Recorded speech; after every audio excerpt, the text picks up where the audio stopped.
At about naman dito sa player ng Ginebra na streak shooter. So sa nangyari nga pong game ng Ginebra kontra Phoenix noong isang gabi, nakuha ng Barangay Ginebra San Miguel ang kanilang back-to-back win sa kasalukuyang elimination na nagaganap dito sa PBA Philippine Cup. Dito nga po na ginanap sa PhilSports Arena. Batay sa stats ng Ginebra, 5 manlalaro nito ang nakakuha ng double-digit na score sa pangunguna nga po nitong si RJ Abarientos na kumamada ng 25 points, 24 points for Japet Aguilar, 19 points for Stephen Holt, 17 points with 13 assists for Scottie Thompson, at may 15 points etong si Jamie Malonzo. So sa nangyaring larong ito muli na namang nag-stand out ang laro ni RJ Abarientos na kung saan nagpaka-offensive machine gunner nga siya ng team. Streak shooter from the perimeter and beyond the arc, yan ang binanatan ni RJ. So malaking tulong talaga si RJ Abarientos sa team ng Ginebra. Kung titingnan mo, sobrang bata pa nito.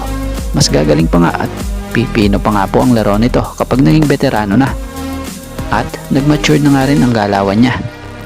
Kahit na nga minsan may mga lapses sa galaw niya, pero di makakaila na threat talaga siya from the outside kontra sa kalaban.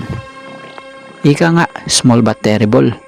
So mahaba-haba pa nga po ang tatahakin nitong karir sa PBA dito nga po sa team ng Ginebra kung tuluyang healthy lang palagi ang kanyang kondisyon at malayo sa injury. So for sure, sa mga susunod na taon, isa na din ito sa mga bubuhat ng koponan ng Barangay Ginebra bilang isang clutch player ng team.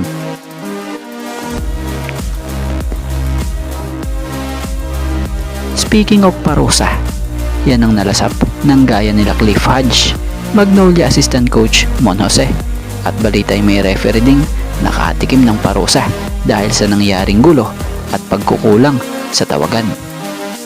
About muna kay Cliff Hodge, batay sa report, napatawan ng multang 100,000 pesos at 1 game suspension.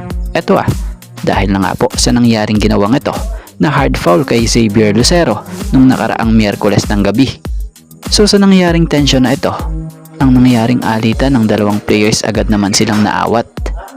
So bukod kay Cliff Hodge, balitay napatawan din ng parusa ang dalawang referee sa larong iyon na kung saan ay sinuspende ng PBA ang dalawang referee matapos di umano hindi tawagan ng F2 si Cliff Hodge.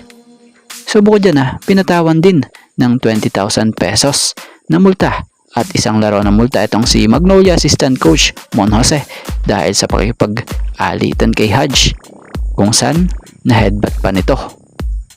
So batay sa report pinagsibihan nitong si Kume etong sila Cliff Hodge at Magnolia Assistant Coach Mon Jose na dapat kontrolin nila lagi ang kanilang galit.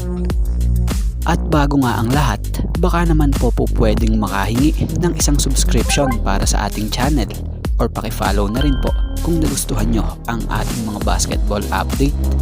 At kung ito na may makakabigat para sa inyo, kahit isang like and share na lamang po. Maraming salamat po.